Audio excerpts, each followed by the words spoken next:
Yellowstone didn't revive the Western genre on TV, it killed it completely. While plenty of people have praised Taylor Sheridan's Yellowstone for reviving the Western genre on TV, the truth is, it didn't revive it at all. It may have actually killed it. With the glut of content across network, cable, and the myriad number of streaming platforms out there, it's hard for any show to truly break out in a big way. Plenty of shows are temporary flashes in the pan, but have little lasting impact. It's even rarer that that show spawns multiple spin-offs, as Taylor Sheridan's Yellowstone did, becoming an entire universe. There are a few mega-producers working in TV who have created sprawling universes, whose names immediately come to mind. Dick Wolf, Shonda Rhimes, Grape Berlanti, Ryan Murphy, etc. Taylor Sheridan is now one of those names, with everything he touches seemingly turning to gold. With that success, Sheridan has been anointed the new king of the neo-Western genre. But while it's fair to give him his flowers, it's not quite fair or correct to say he's saved the TV Western. The Western genre may have been thriving on the big screen for the past few decades. Since the turn of the millennium, the genre has experienced a bit of a revival, with several Western movies, both period pieces and more modern-day retellings, seeing resounding success, whether critically, commercially, or both. Among others, those movies released since the turn of the century include. The list is far longer, but those films are just a smattering of modern movies that have successfully reinvigorated, and in some cases, reinvented the Western genre on the big screen. While the genre may not be the powerhouse it was in the glorious golden age of Westerns of the 50s and 60s, it's hardly disappeared. And when a movie in the genre is released, whether theatrically or on streaming, it tends to do well. The Western genre on TV, on the other hand, has had a much greater struggle to revitalize itself in the past few decades. It, like movies, had a golden age on TV through the 50s and 60s, with classic Western shows that still hold up today like Bonanza, The Lone Ranger, Gunsmoke, and Rawhide, among others.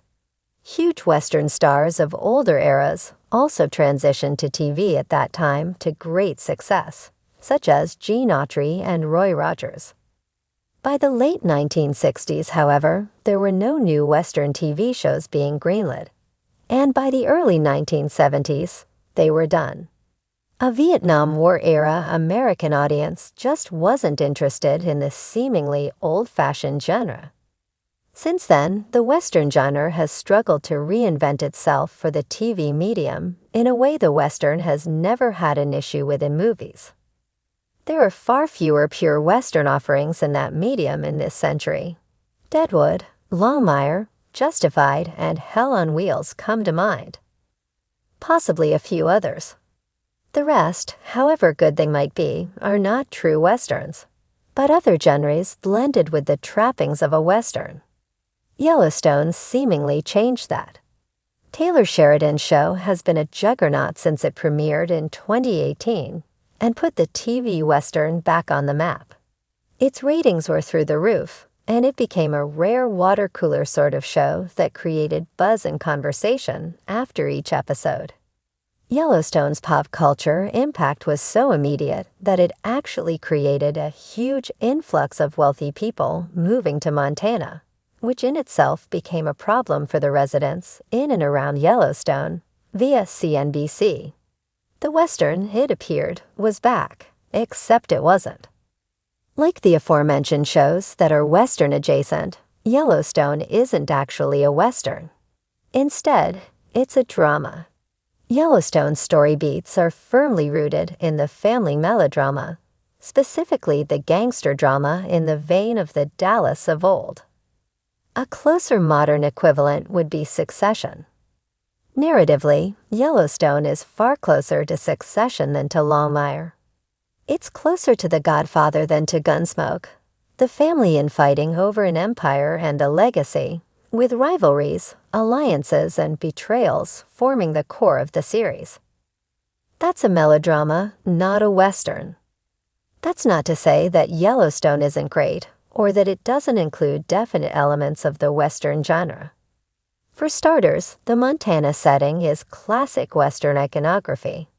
The rolling plains, the mountains, the horses, the wide open spaces. It's the landscape we think of when we think of the classic Western. That landscape being encroached upon by increasing industrialization and a nature-based way of life being slowly pushed out by dubious progress, and the advancement of the modern era is also a theme that can be found in the Western genre.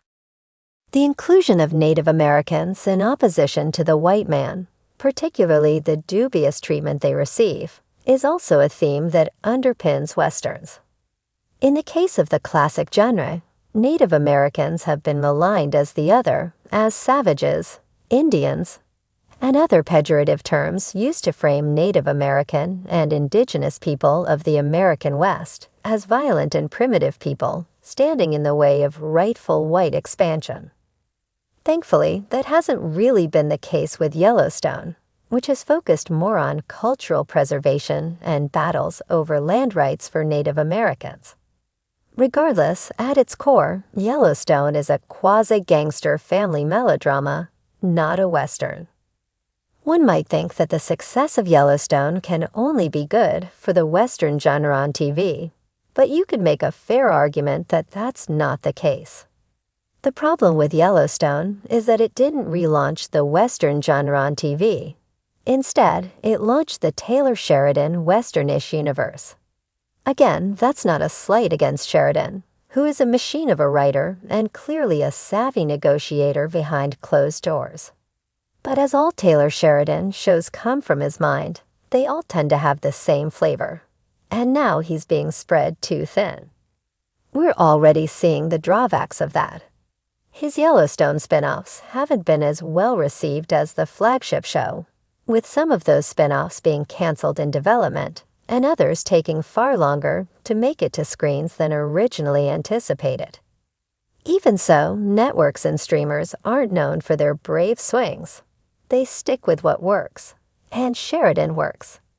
So they've been more inclined to greenlight more Taylor Sheridan shows than to greenlight other shows that might actually be truer to the classic Western genre. Since Yellowstone premiered, there have been several excellent Western-adjacent TV series that have been greenlit, but few of them are true Westerns.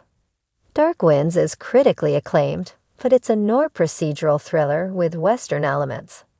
Outer Range is a sci-fi Western. The Mandalorian is a Western sci-fi. Even shows that debuted prior to Yellowstone have been a genre blend. Westworld is again Western and sci-fi. Winona Earp is a Western horror fantasy, etc. While there are some excellent true Western series out there, including Godless, Billy the Kid, and American Primeval, to name a few, they haven't received nearly the viewership numbers or the buzz of Yellowstone, and several of them are limited series only. They're certainly not about to launch entire interconnected universes on the level of Taylor Sheridan's world. It's a real shame, too, as other Western shows deserve just as much attention and marketing. That's not to say that the Western genre can never return to TV in a proper fashion in a post-Yellowstone world. It can. It has again. There are definitely TV shows in the true classic Western mold out there right now. But audiences have to watch them and keep watching them. Networks and streamers have to greenlight them, and they have to back them. They can't, for example, do what Netflix always does when it canceled the excellent Australian Western, Territory, after just one season. Like Yellowstone, they need and deserve the full weight of star power and a marketing budget, and they'll surely succeed.